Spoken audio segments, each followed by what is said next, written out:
Մեր սրտի վարչապետը նորից փառահեղ հայտնագործություններ է անում։ Այսօր ասում էր, թե երբևէ չի եղել, որ ներկայիս Հայաստանի բնակչության 90%-ը հայերին են։ Իհարկե բովանդակությունը ճիշտ է, իսկապես մոնղոլական նվաճումների, թուրքմենական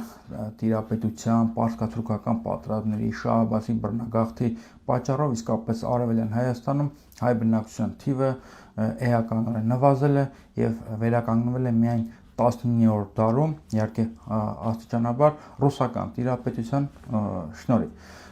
Սա էլ դնենք մի կողմ։ Իհարկե բովանդակությունը ճիշտ է, բայց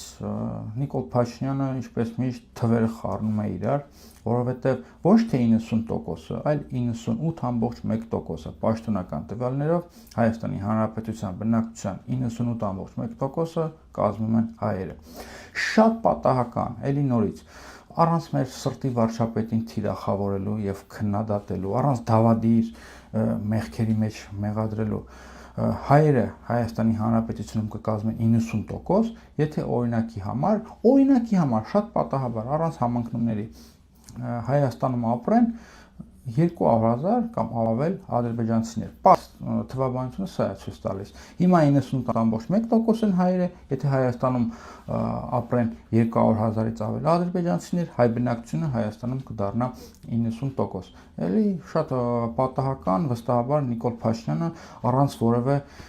միտումյա նման թվաբանական սխալներ ցույց տալիս, Արարատ Միրզոյանն էլ վստահաբար առանց որևէ միտումյա ասում, որ Հայաստանի տարածքում կան ադրբեջանական հողեր կամ Հայաստանը վերահսկում է ադրբեջանական հողեր։ Որևէ միտում չկա, բայց եթե հեգնանքը դնենք մի կողմ,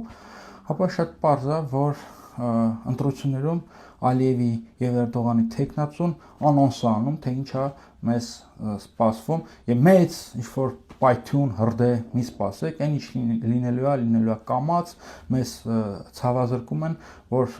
ցավը շատ չզգանք, բայց ինչ-որ մի օր քնից կարթնանանք, մատրիցայից կարթնանանք եւ կտեսնենք, որ մեր երկիրը մենք կորցրել ենք կամ առնվազն կորցնում ենք։ Ամեն ինչ դեպի դրան է տանում։ Իդեպ Նիկոլ Փաշինյանը թող իմանա, երբ որ ասում եմ երբևէ չի եղել, որ 90% հայեր լինեն, 90%, ճիշտ է 98%-ն է, բայց ինքը 90-ն ասում, բայց էլի ոչինչ։ Եվ ինքը թող հասկանա, թե ինչի շնորհիվ է դա։ Որ հիմա Հայաստանում 98.1%-ը հայեր են, դա Ղարաբաղյան շարժման շնորհիվ է։ Ղարաբաղյան շարժման շնորհիվ է, որ այսօր Հայաստանի Հանրապետությունում ապրում են 98.1% հայեր։ Մնացածը թողնում ձեզ ինքներդ դատողություններ արեք, հետո չասեք, թե ինչ-որ ֆաշիստական պնդումներ եմ անում։